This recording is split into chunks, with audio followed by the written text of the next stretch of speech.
Tuesday. We're back. We are back on this beautiful Tuesday.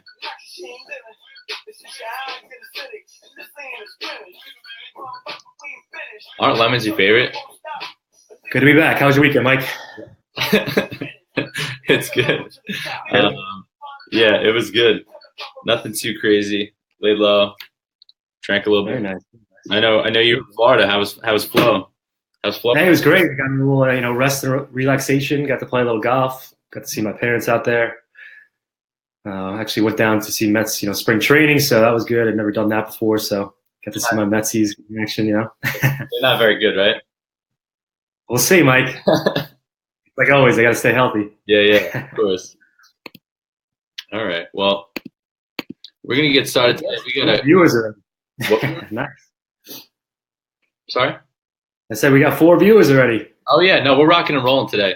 We got an awesome show. Jess Harman is here tonight, and she's gonna be phenomenal. She's just gonna blow us away with some good tips that she has. So the first thing that we're gonna do is Kevin has some amazing stuff that he wants to share with you guys, and he's gonna dive in right now. So we're just gonna go full speed, and Kevin, take it away. All right, so just keeping, with the general topic that we've kind of been preaching, each week, just, self-help and improvement kind of, topics here. So this actually came from a book I read on, a millennial entrepreneur. His name is Peter Vugue.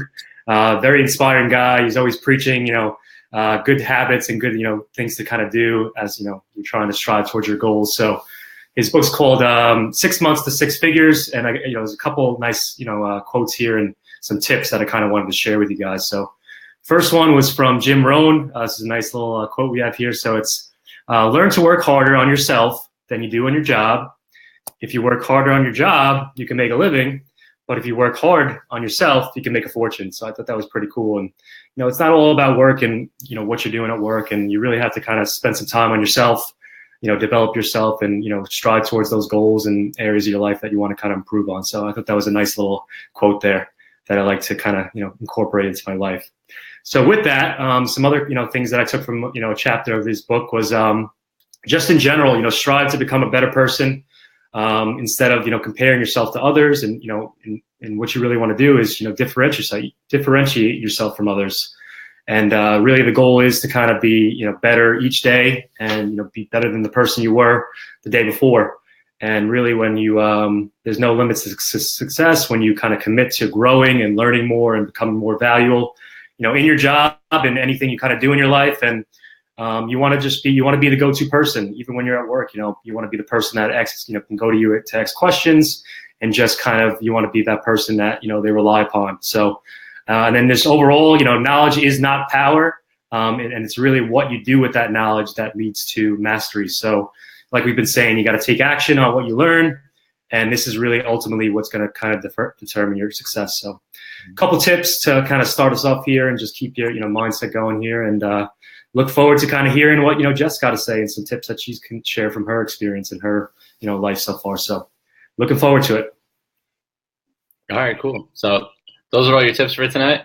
That's it. A couple quick ones, but I feel like some, actionable stuff and just some stuff to think about. And each week we're going to try to give you a couple tips here to kind of think about and kind of start to incorporate in your life. And, a lot of these tips have helped, us and, what we've been doing. So I think it's, sharing this is kind of what we're about. And we want to help others and make sure people can kind of do this, similar stuff to kind of what we're doing. So, the more the merrier. And, we're always looking to help people out. So that's what Twin Tides is about.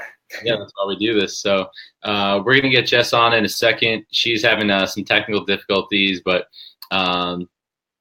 this stuff happens. So, well, what she's really good at though is, she's good at sales. She's got a phenomenal personality, super outgoing, and she applies that to her work every single day and what she does with her clients and how she gets people jobs and puts them in better positions than where they were. So that's why we're going to be going over some resume tips and interview tips that are really going to be impactful and stuff that you can implement right away, like make some quick changes to your resume and what to focus on and not focus on just really anything. And she's going to be talking about how to crush an interview. So that's so important.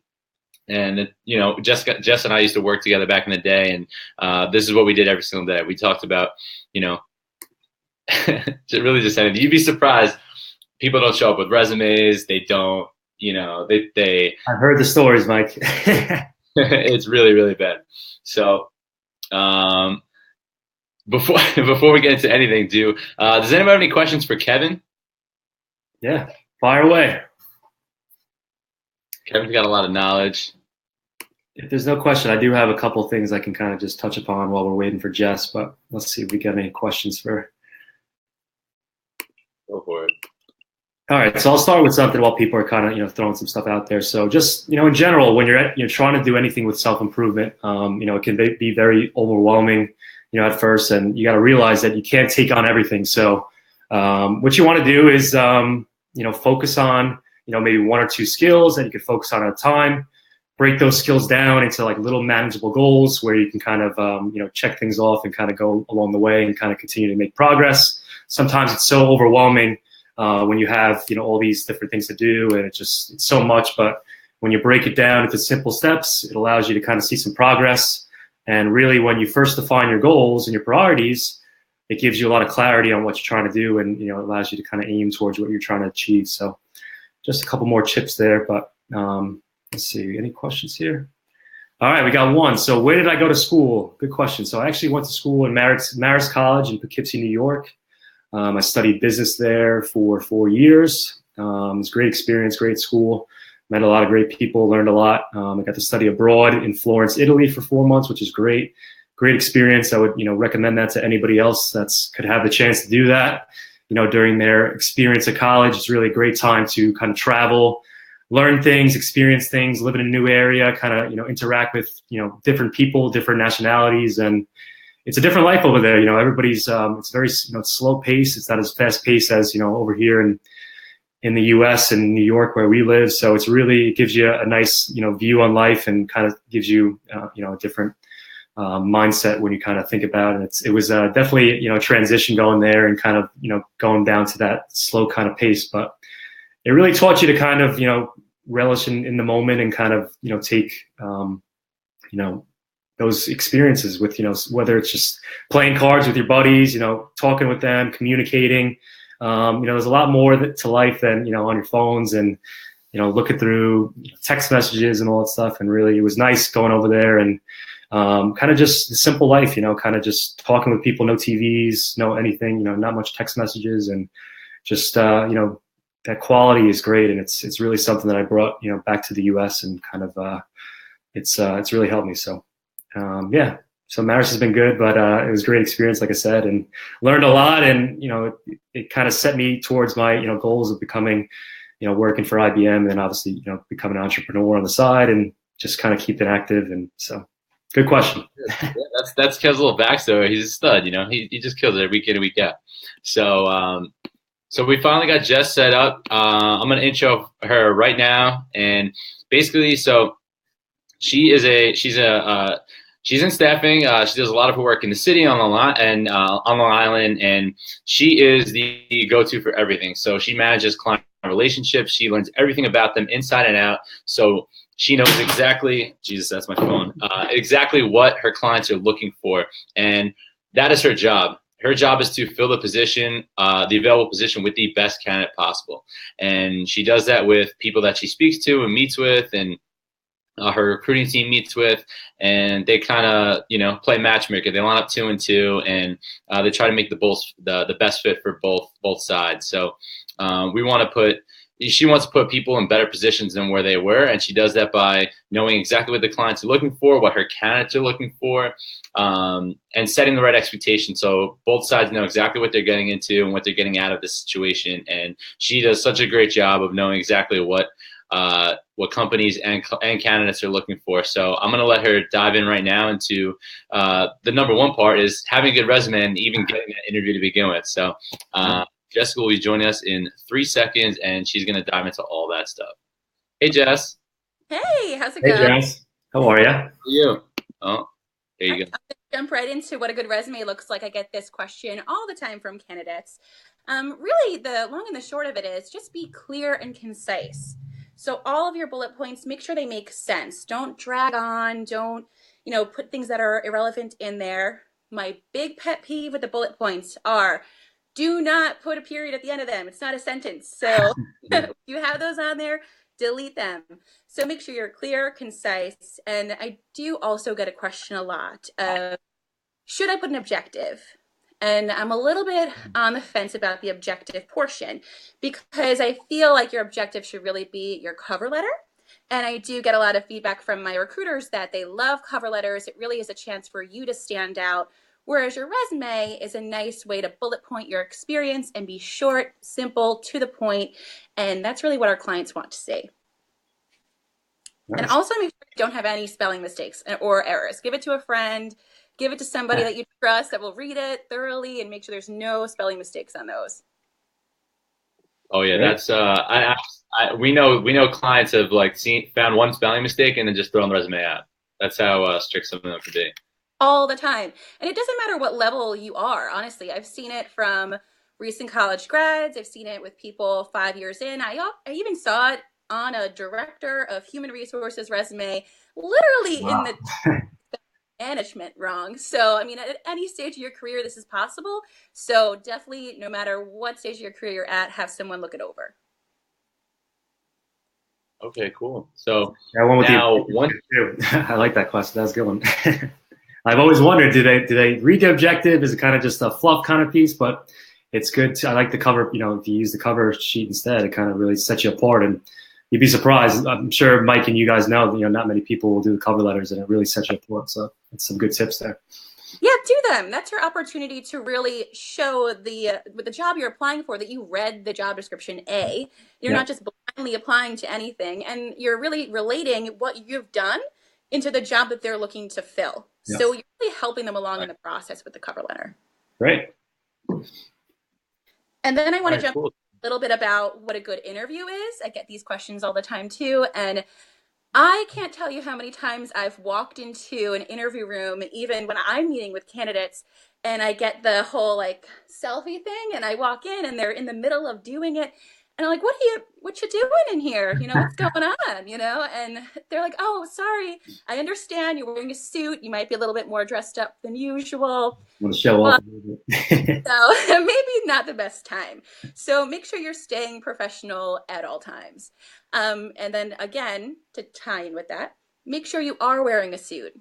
Kick it back old school. This is not the time to like show your fashion and, show how you can stand out with what you're wearing. Be boring. Wear a plain suit. Make it sure it's appropriate. Wear the least amount of jewelry if you're a girl. If you're a guy, go classic. Plain colors. Nothing too crazy. That's my best advice when it comes to dress. And then I also jump into a little bit more of some questions here. You want to make sure that all your questions that you're answering, when they ask you, what would you like to do for, the rest of your life, which is a tough question, especially when you're coming out of college. You have a lot of, goals and aspirations, which are great. But you do want to make sure that you're answering questions to make them want to hire you. So I have a unique, right? I have the unique sense of being on both the candidate and the client side of this aspect. So I hear from my client their feedback, and I hear from the candidate their feedback. And the number one feedback I get from my clients is, yeah, they were really nice, seemed really great, but I'm not sure they knew the position they were applying for, because all they kept doing was telling me how they really wanted to be in marketing. And this is a customer service position, right? Or that this is receptionist position. And I really like that they want to be in cosmetology, but, stay on point. Remember the job that you're applying for and make sure you have every question lead back to the job. Why you're the best fit for the job. Stay on point. And don't worry, they will try and, trip you up, but be one step ahead, stay on point, and come right back to the question and make sure it's relevant to the job. Another thing that I do want to put out to you is that please remember they have an opening, right? They have a business need, they have an open position. They want it to be filled. And they selected your resume because they want you to get the job and they want this filled. You want the job. They probably want to give you the job more than you even want the job. So don't be intimidated by them. So there's no need to be nervous. There are people just like you and me, and you're going to be working with them. So, make sure you guys get along and it's somewhere you can feel like being. but never be nervous. They're just people, and they want you to get the job. So remember that. It's very important. Good points. Exactly. And we already our viewers are already learning from Jess. We know no suit selfies. It's a good one. That is 100% no go. So, all right, awesome. I He see also, color suit. Want to make sure it's black. Stay in, if you do have a navy blue, that's nice too, to go for that route. Make sure they match. I did have feedback if it's for a really trendy company, I can understand some mix match, whether you're wearing a different striped blazer with a different pair of pants. But I have heard some male supervisors, interviewing for accounting, positions. They didn't like the way the suit didn't match. So it really depends on the company culture that you're applying for. Always keep it as business and business professional as you can. Great. Good tips there. Yeah. Yeah. I remember my days in interviews, I tried to kind of just think about, make it more like a conversation. Don't make it like a formal interview and try to build rapport with them. And they want to see that you're a real person. They don't want you to see that you're a robot and just kind of answering the questions. And they want you to kind of apply different experience that you had and kind of talk about that. And just something to think about. And I guess just beforehand, just prepare what kind of questions they can ask you and just have some, explanations in your back pocket just in case they come up, and it just kind of keeps them more prepared and, on top of things when they do ask the questions. So absolutely. They'll always ask you questions about, some of the top questions are, what is a previous supervisor that you had, and how did you like working with them, and how didn't you like working with them? Have you ever had a supervisor that you didn't get along with, and how did you handle that? Have you ever not got along with a coworker? They'll try and have you answer these tough questions, not to trip you up, but they're really to find out your personality and then your thought process and how your problem solving skills are. So they're trying to see whether you're confrontational, or if you step back and you think about the situation, and you always want to make sure you come out on top. Never bash your previous employer, and never say, oh, I left that job, it was just a whatever, and make yourself sound above the job, because then it comes across as a little bit elitist. And some people tend to do that when they're interviewing because they want to sound like the most attractive candidate. So they make themselves sound like they're so great from all their other positions, but really kind of makes you come across a little bit, better than everyone. And they're looking for a team player to come inside their organization and be a partner with them. Great.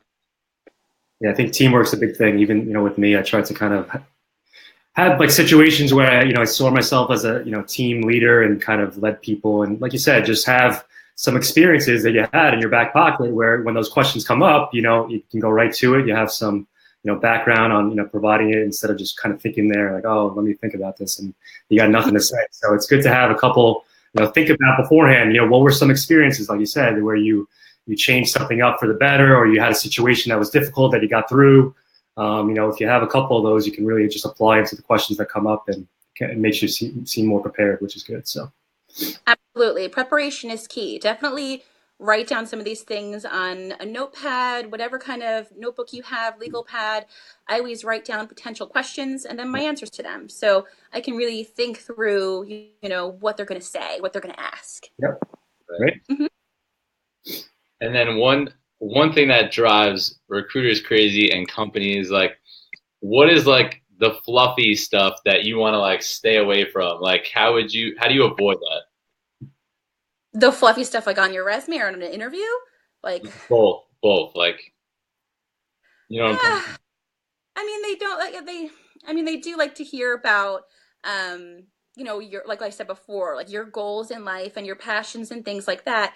But if you talk about them too much, then they think that that's where you're trying to go. And why would you want this job? You said you're really passionate about sports. So why aren't you working for, some sports network? Why aren't you working for ESPN? Why are you applying for NBC? Whatever it might be. They kind of take those things and they can flip them.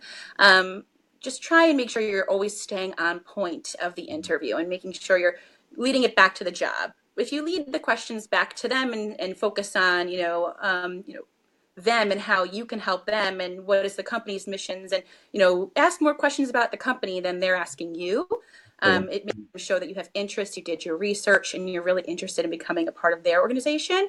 Throws them for a loop a little bit as well. Good. Yeah, I think just having questions at the end, because a lot of times they will ask you, do you have any other questions? And if you don't have any, it really doesn't do you well. You know, you want to have some questions, show that you're interested. So, like you said, show you did your research, and it can really set you apart. So it's a great tip. Yeah. Always be closing, always ask, can I Yeah. have this job? Yeah. Follow up with, a potential for me to be here. I'd really love to be here. I like the company, the culture here. Seems like a great place to be. What are the next steps in the process? What do I have to do Yeah. to be a part of this team? Be excited about it. If they see your enthusiasm and that you're asking what the next thing you can do is and what you need to do, they're more likely to say, oh, okay, they're interested. Let's give this person a shot. Nice, great. That's huge. That's something that people don't do enough of, and that's so key to closing the interview. That's one of the most important parts is closing it. So Yeah, so I had one more, Mike, actually, if you don't mind. So, how about just like in terms of, I know it's one thing that, my professors kind of told me, and just in terms of body language when you're going through an interview, in terms of kind of, just looking attentive, kind of, giving, good eye contact and stuff like that. Any tips in terms of that area? I always say bring a notebook and a pen so Okay. you are ready to, write things down that they're saying so you look engaged. Yep. You came prepared, so they know that if you have something you want to maybe circle back to, write things down, even if they can't see it and you're just writing down like a random thing that they said. I've done that a million times, I Yeah. just write something like has vacation days. Like, of course they do. I just want to look like I'm writing. So they think, I'm involved. Yeah, of So course. do that, don't sit with your arms crossed and Yep. don't be looking away. Don't be fidgeting too much. Make sure you're staying, open and you seem, friendly and Yeah, it's they important. want to. If you're too closed off, it comes across that you're not interested. And Exactly. if you're busy looking around or on your phone or whatever the case is, and believe it or not, like I've had candidates like receive a phone call and like go out and take it and come back. yeah, And that's like, is this okay? But like they should know that's not okay. Maybe silence it. Anything can wait. You're only going to be there for, maybe an hour if it's a bigger position, maybe 2 hours, but give everybody in advance that this is what you're going to be doing for any kinds of emergencies. Great. okay, good. So I know we have a few questions ready to go for Jess. So you guys can learn a little more about her and what makes her so successful. So Kevin, if you want to like tee those up, go ahead. Sure. All right. So the first one here, just to kind of stick with the agency, talking here. So if someone wants to use a staffing agency, for helping them finding a job, what are some tips to how to interact with the agency, and then I guess follow up with them once you kind of, have that initial discussion and any Sure. tips? I would say go first and foremost, go on their website. Mhm. Check it out, see what type of agency they are. There's so many different types of agencies. The one that I work for right now is Salmon Page. We do so many different forms of recruitment. I mean, we have every different division that you can think of, from creative to accounting and administrative to, I mean, fashion and beauty, anything that you can think of, we have a division for it. So a lot of agencies specialize in certain things and some have more of a broad scope. So I would definitely go on their website, see what kinds of positions they have, and if you have interest in them, sign up, attach your resume, sign up for alerts in your area so you can get some alerts when new positions come up. Because do keep in mind, there are people like me out there that are meeting with companies every day and finding out what their hiring needs are. And then I go back to the office and I get to talk to my recruitment team and we get to kind of work together about who's going to go to those companies. So new jobs come in every single day. So keep those alerts on. I know my company has a nice little alert thing for a mile radius and you'll get them. After you do that and you apply to the positions, a recruiter should reach out to you if you match the scope of the position that they're recruiting for.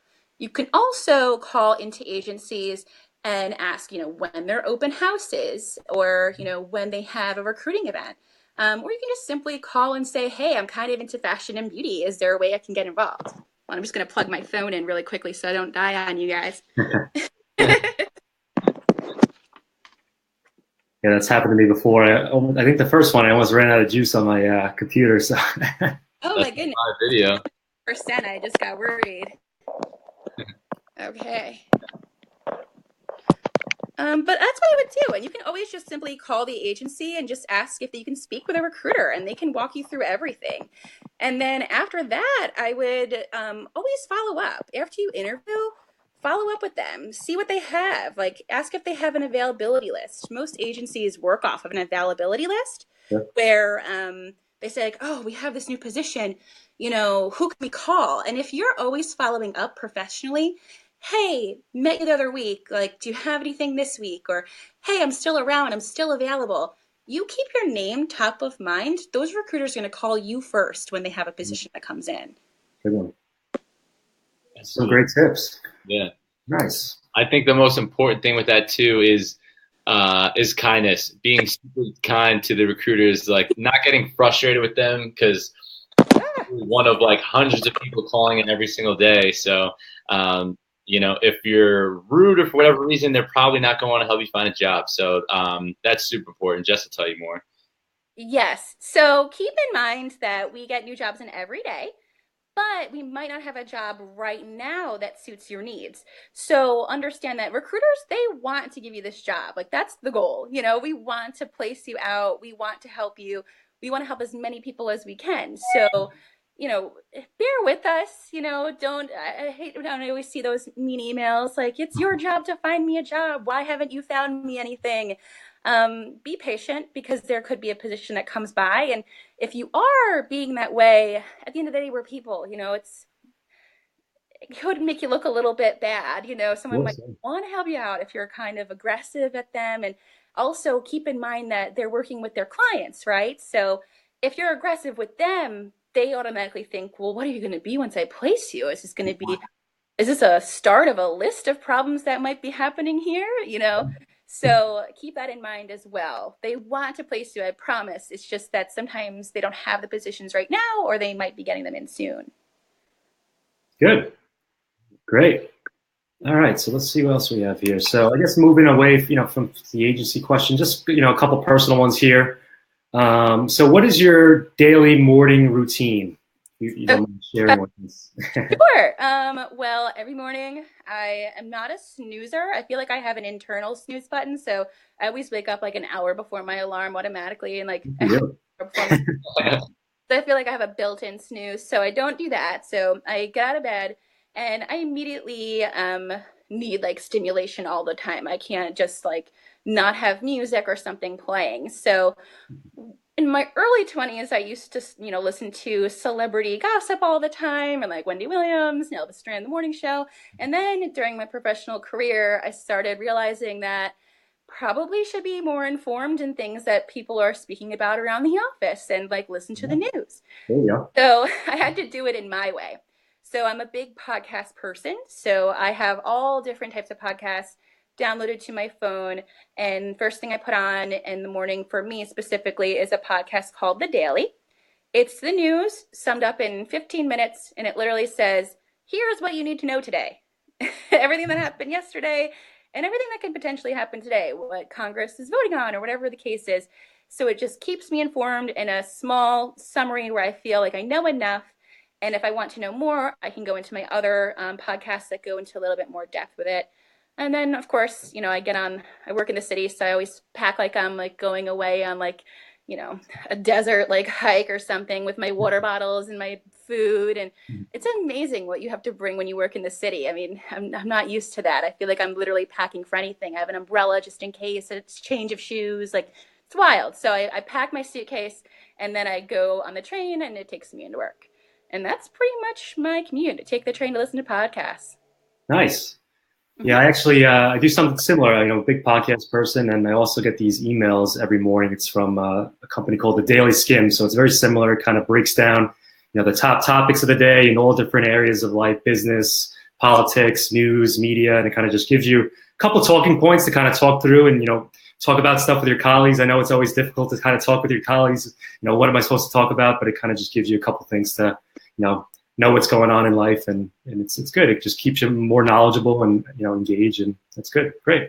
Helps you stay informed. Don't get me wrong. I still listen to all the celebrity gossip. I can tell anything going on with Wendy. I can let you know, but I still try and make sure I keep myself a little bit informed because I'm always on the go when I'm getting ready. I'm from one room to another room to my makeup's over here, my clothes are over there, and I'm all over the place. So I can't just sit in front of the TV and watch one news thing. So for me, podcasts work pretty well. And then there's the entertainment podcast too. So those are always fun. Good. It's always good to have a nice balance of leisure and serious stuff too. So that's good. Yeah. Podcasts are great. It's like when everybody's on their commutes, it's great to kind of listen to stuff, even just to learn things. They have great different podcasts of different types of things to learn from, and there's a lot of people that like to share stuff out there, and it just use your time wisely instead of just sitting there daydreaming. You kind of listen to something, and it just keeps you attentive and keeps you sharp. So it's good. Great. All right, so let's see what we have here. So what are some of your habits of yours that have made you successful in your career so far? I would say, there's a few things that I think contribute to success, but it's always learning and asking questions. So I'm constantly learning, no matter what. So I never stop. And I think that's important, and ask so many questions of everything. And the why behind the question is the most important.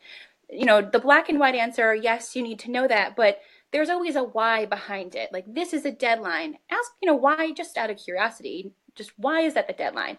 And then you get to know it's because, I don't know, the accounting department needs XYZ by this deadline. And then you get to understand and appreciate what other people in your organization do. And then when you learn more about the company as a whole and what you're doing, you get to learn about other departments, and you get to become a little bit more respected. And, once you understand different things, you can also move up quicker as well. So I definitely think constantly learning and asking questions. I'm never going to be a master at my craft until I'm at the very, very, very top. So I'm going to be always learning. And I think that's what so far has made me successful. Nice. Yeah, me too. I call myself passionately curious. So Yeah. to look into new things and kind of learn some new stuff that can help me out. And there's so much out there. There's so much, people that have had some great success, and you can kind of learn from them. And, a lot of times they, let them, go through all the hardships and stuff. And if you can learn that and not have to do that yourself, that's great. It just gives you, a step ahead. And there's always going to be tough, difficulties. But, if you have some help from them, it's great. It's a good shortcut. Exactly. Yeah, it's good. It's you can learn anything. You can go online, and anything you want to learn about, you can go out there. There's tons of stuff, books to read, podcasts to look at. So good.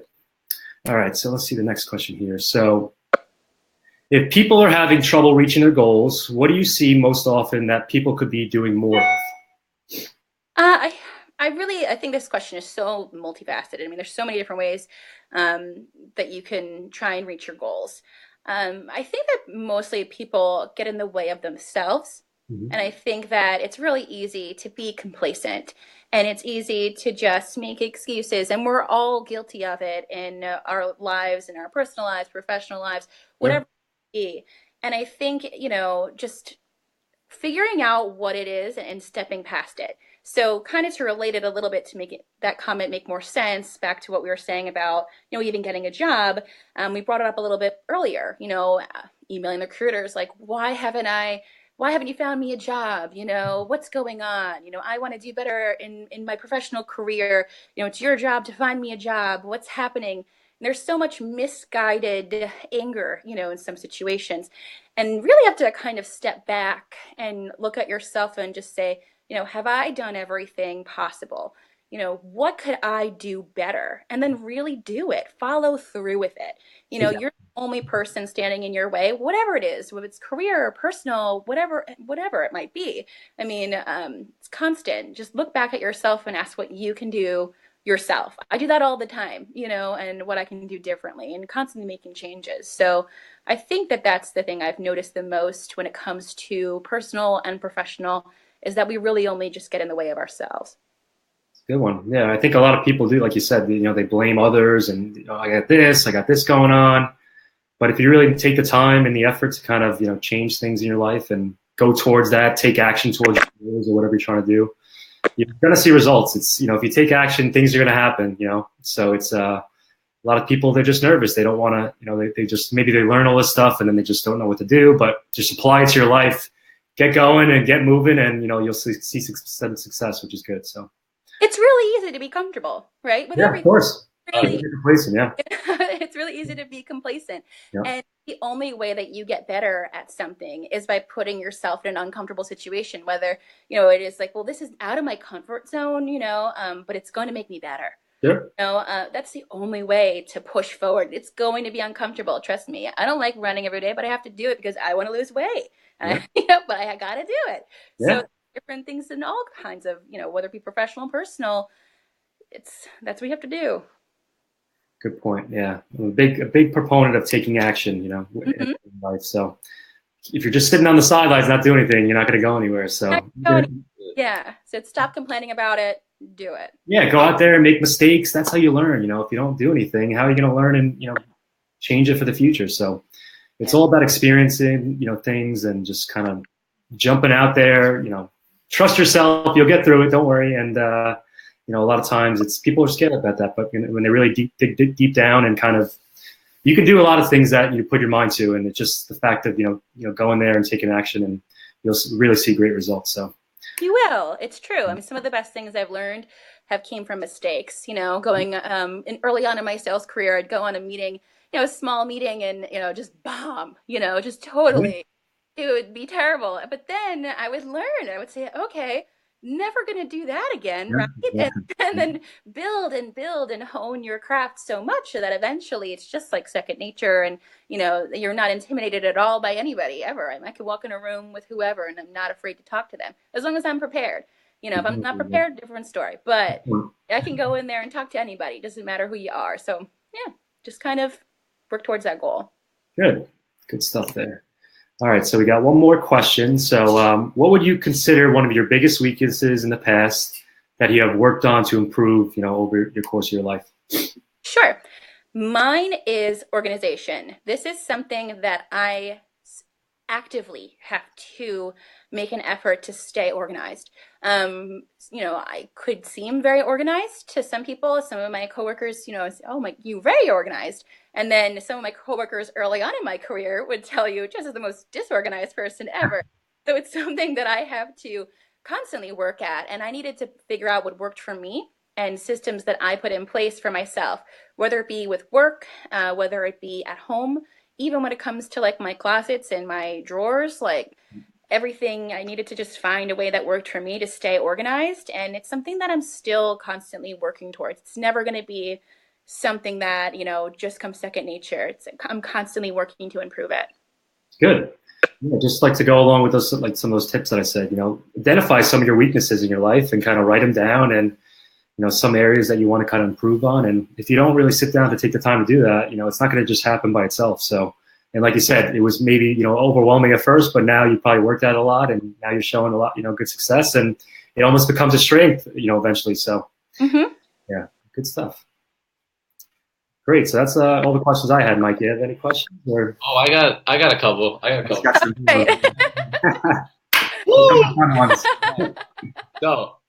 So Jessica, Sure. if you could choose only one song to play every time you walked into a room for the rest of your life, what would it be? That's a good question. I would say "Say My Name" by Destiny's Child. There you go. Like, it's a great song. Gets everyone, either that or "Jumpin'." Those two. Nice. Really close for me. I feel like that would be a great little entrance. Yeah. People fired up. Nice. Yeah, that's the playlist. All right, cool. So then, what is your favorite drink? My favorite drink is champagne. That's really easy. Ooh, Yeah. nice. I have a whole thing in my A little bubbly. Absolutely. Oh yeah. Yeah, 100%. That's good stuff. What is your most prized possession? My most probably the ring that my mom got me from graduating college, and yeah, it was really special to me. It was really nice of her. It just meant a lot. So probably I would say that's my prized possession that she got for me. It was really sweet.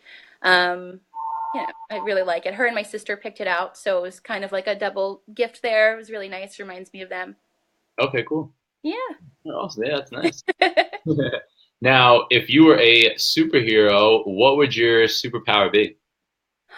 I mean, obviously to fly, right? I mean, who doesn't want to do that? Yeah, that's a good one. I would probably pick the same thing. Kevin, what would your power be? I don't know.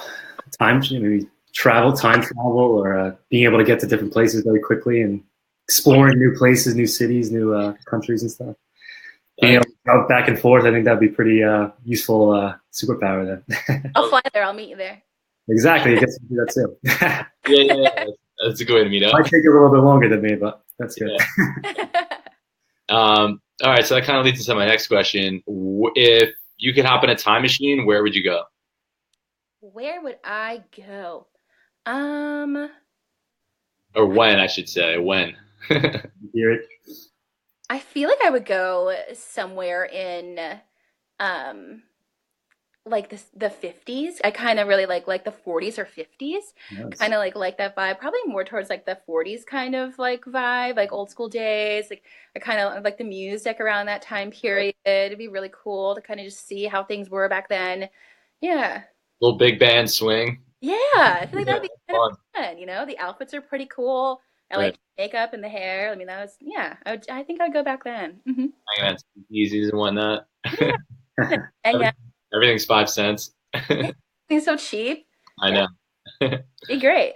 Yeah. And then this is like totally a random question. How would you how would you sorry. Oh no. How would you design a spice rack for a blind person? Well, you would have to have all the, what it says on the spice rack, and then you just have the spice on the top of it, and then the opener where they can easily feel it. I mean, right? Yeah, that's a good one. Kevin, On the wall. you got a question? I missed that one. What was it? Okay, Kevin, how would you design a spice rack for a blind person? Well, yeah, like you said, you got to be able to feel something, I guess. But maybe put a little Morse, whatever, the braille on the Morse bottle. code. Morse code. Little braille in there so they can read. They got to, be able to distinguish, or at least they could smell it. Maybe that might help. Yeah. Or like have them, where they can like smell them. There are little couple holes in there, maybe. Yeah. I would put Questions, like cinnamon. Then you have to take the whole thing off the. I Oh, don't- you mean in your hand? I don't know. What do I smell of spice? Is salt, pepper? Those going to spice? Pepper, Sure. Seasonings. Cumin. Yeah. cumin. What do you got? Italian seasoning, oregano, basil, Yeah. parsley. I would make it like a sound, right? I don't know. Do something like that. Yeah, that too. Okay. You can hear, but Interesting choice of question. Yeah. on that one, this is Mike's running out of questions. all right. So, does anybody? I threw that in the bottom of the screen. Does anyone have any Q&A type questions for Jess before we hop off? I'm sure we'll have like one or two trickle in.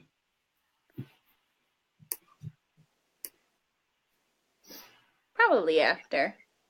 Oh yeah. Anybody can always go at the end. Go about this kind of stuff. So Absolutely. Yeah, what's great about these is we post these once we're done. People can watch through them and they'll have questions, and even just suggest they can tag you in the comments too if you want, so you can see them and just answer anything. So a lot of times people can't show up, which is it's great, but it's that's why we put it out there. We put it on different channels so people kind of listen to it. They can watch it at their leisure. So not everybody can make the 7:30 Tuesdays, but we do encourage people to join live. But I think you got one. All right. Filippo wants to know, what is the right response to what's your greatest weakness? Good one. That's a good question. yeah, that's a question that gets asked a lot in interviews. Almost kind of like the way I answered it. My greatest weakness is, I still said I'm still overcoming it. So, hey, like my greatest weakness, maybe I'm not that organized, something I actively have to stay on top of. So I put processes in place to make sure I stay organized. I understand that might be a flaw of mine, but this is what I've done to make this, work in my life. Like I've created Excel spreadsheets now. I have checklists. I have this calendar. I have these reminders. Like this is how I now stay organized. Or like pick one that's real, because sometimes people give a cookie cutter answer to this question, right, and guys don't like that. They get a little bit, like, oh, they're just telling me what I want to hear. Like that old, make your weakness into a strength. Right. It's okay to have a weakness. It makes you human. We're not perfect. Just make sure you're showing that there's something that you're actively doing to, make that weakness into a strength. Good question. Yeah, I think that's one that I always wonder about what to say, but I think that's a great point. talk about a weakness and tell them how you're trying to work at it and trying to improve. And that's what they want to see. They know everybody has weaknesses, and they know everybody's going to have certain areas that they're not strong in, and they really want to see that you can adapt to things, that you can kind of really work on things and kind of just improve in general, and even helping them out. Whatever you do on the business, kind of learning things and improving on your professional career as well. So good. Yeah, they want to see your personality as well. I remember someone interviewing at a company, and they answered everything with a cookie cutter answer, and they were so just straight and monotone and just right on point with everything that the hiring manager told me, they're like, Jess, like, I just wanted to get some kind of personality, out of this person. I really wanted to know something. They were just very cookie cutter answer everything I wanted to hear. Like they must be a serial killer or something. Like, so don't do that. Be human. It's okay. I mean, they're people too, and it's okay to have weaknesses. Make sure you're gearing them into a strength. Right. And definitely something better than bad handwriting, Filippo. That's something to work on too. But yeah, you can work on it. But nowadays, like, I don't remember the last time I handwrote anything from my boss. I'm typing it. Just let that's handwriting, but I'm working on it. But handwriting's not the best. They probably maybe thought that was kind of like a cop out, possibly. And that's one of those, circling back to those things they want to know, like, really, in your working career, what's something that you're not that great with that you're working on. Listen, there's not a lot of calligrapher jobs out there, but I think that's what he was on, and that's probably why I didn't get it. Some jobs do like handwriting, though. I did get requested by a client the other day to have a handwritten letter by all the people that were applying, so maybe they needed handwriting. I don't know. Right.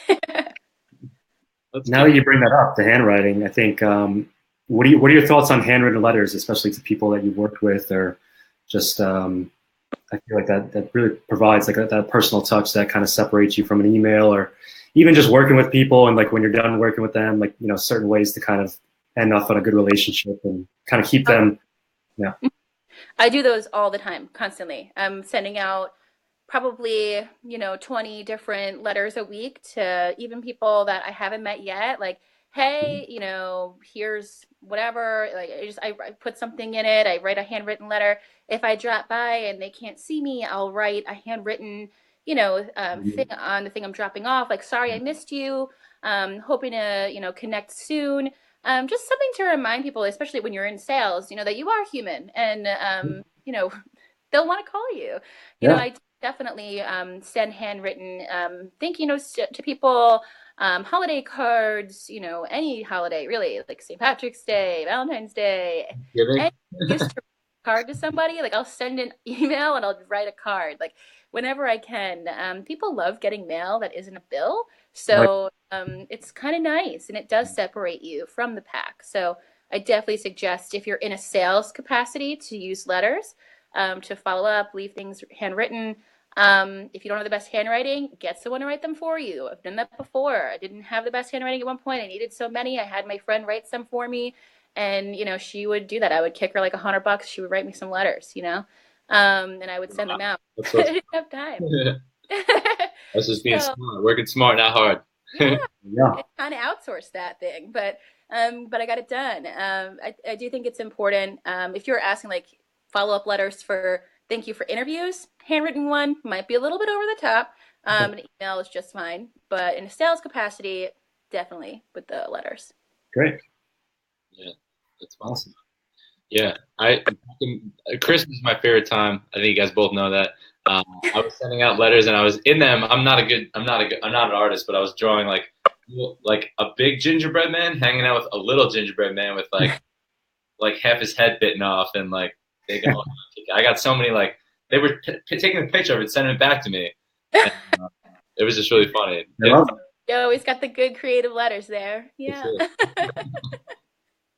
They'll always remember those, they'll forget about those emails, but they'll remember those letters, those personal letters you sent, even if just previous managers, if you're moving on to a new position, just a quick thank you note, how much, they affect you and how much, they helped you over the course. It really it leaves a nice touch, and you never want to, burn any bridges when you're moving on to new roles or anything. So it's really great to keep that relationship, and it really separates you, and they'll remember that stuff. So it does. I've definitely sent previous managers, even if it was like a job ago, and they had given me a good reference, I will send them, an edible arrangement with a nice little, handwritten note. Really appreciated it. Love to see you. Try and circle back with a lot of the people I see professionally connected with, whether it be just grabbing a cup of coffee or, just giving a call, shooting an email every once in a while. You always want to make sure that you have a good, solid group. Little professional network. Never burn any bridges with those people. Yeah, you don't know who knows who. Exactly. Everyone, it's a small world. Everyone knows everybody in some form.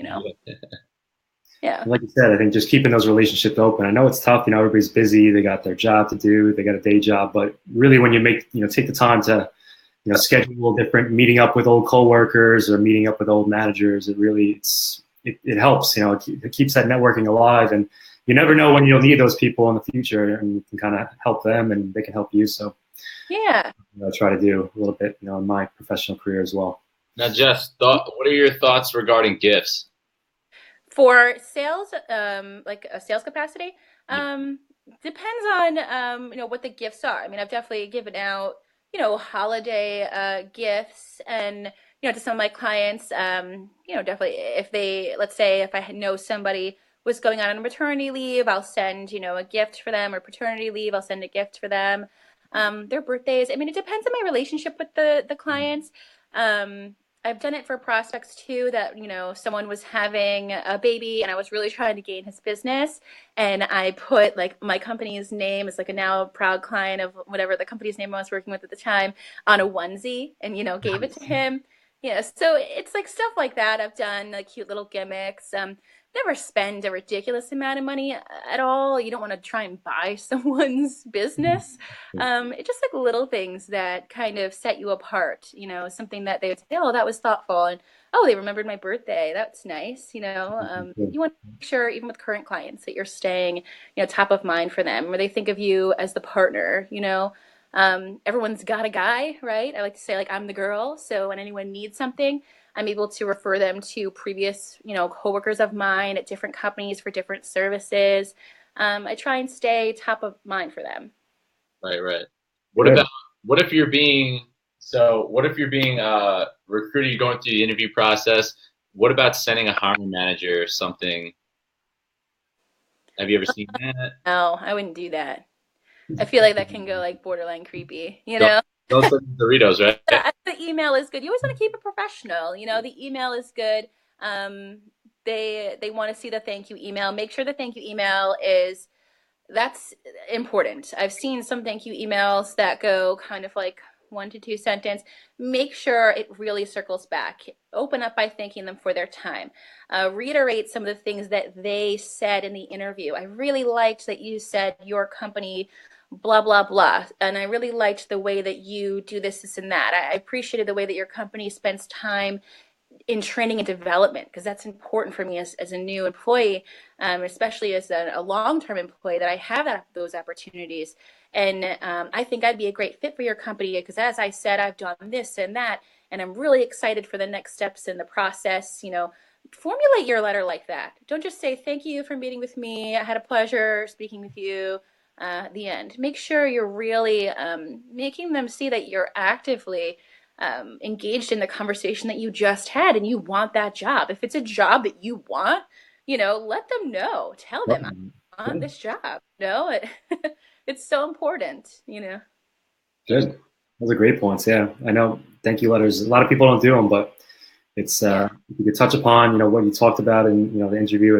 It knows that, like you said, it knows that you were listening, that you're interested, and it's great. Some great tips there. So the gift thing, no, but the letter can definitely be way more impactful than any kind of like gift like that. That's something that I would say on your first week. You go to the vending machine and you give them the Doritos, as you mentioned, and just like, hey, that you said you liked these. Like, that could be fun. But once you've gotten the job, but not beforehand. Right. I think everyone's kind of hearing the same thing, whether it's the letters or the interview questions, whatever it is. It's all getting back to, do you care? Like, do you care enough to be genuine, show actual interest in the person that you're interacting with and engaging with, and trying to share an experience with, and that's so important. get whatever you want. So it was all Yeah. good. Interviewing can be daunting, but remember, this is the place that you're going to work, that you're going to be here for a while. You want to make sure that you vetted this company, that you feel comfortable here, you like the people, and they like you, and you don't want to be a robot. You want to come across as personable as possible. All right, cool. Jess, do you have any questions? I don't know. If no one else has any questions, I don't think I have any questions. How was your guys' day? I kind of missed that part when I was trying to log on to the to the video. It was a tough day for me because I was on vacation this weekend, so it was catching up on emails and getting all my ducks in a row and stuff. So, but it's good to be back and always looking forward to Tuesdays. So I'm glad you guys came on and were able to share some good insight with us. And a lot of people do have questions, and when they're doing interviews and stuff. So I really think this is going to help a lot of our viewers. So I appreciate it. No problem. Anytime. If anybody has any other questions for Jess, hit her up at jharm on Instagram. Follow her. She's got great stuff, and you could always just shoot her a message, and I'm sure she can help you out with whatever you're going through. Yeah, anytime. All right, cool. Well, thank you for everybody for joining us. Jess, thank you again. Loved having you and hearing all these amazing tips that people are really going to be able to use and moving forward with their next interview, or even helping out people if it's maybe they're watching and like their brother or something they've been yelling at them and redo their resume. Now they can use those tips. Yeah. So, I get those emails all the time. Hey, my brother needs help, or my cousin, or so and so. I'm always happy to help out in any way I can. But thank you guys for having me on. This is so exciting. Absolutely, yeah, a lot of fun. Kev, you are our longest one too, so you should be proud. Record Twin Tide Tuesday. I think we're about an hour now, so that's great. Yeah, no. A lot of good stuff to talk about, so I'm sure the viewers are going to love it. Great. I can go on forever talking about this topic, so sorry if I rambled a little bit. No, it was all great. It's great value, and that's what Twin Tide is about, providing value and just helping people. And it's great to bring on people like you that are really passionate about it and are looking to improve their lives and also help other people out too. So that's great, and we appreciate it. Thanks, Jess. Thanks for having me. All right, well, Jess, good night. Kev, always a pleasure. See you guys later. Take care. See you next Tuesday.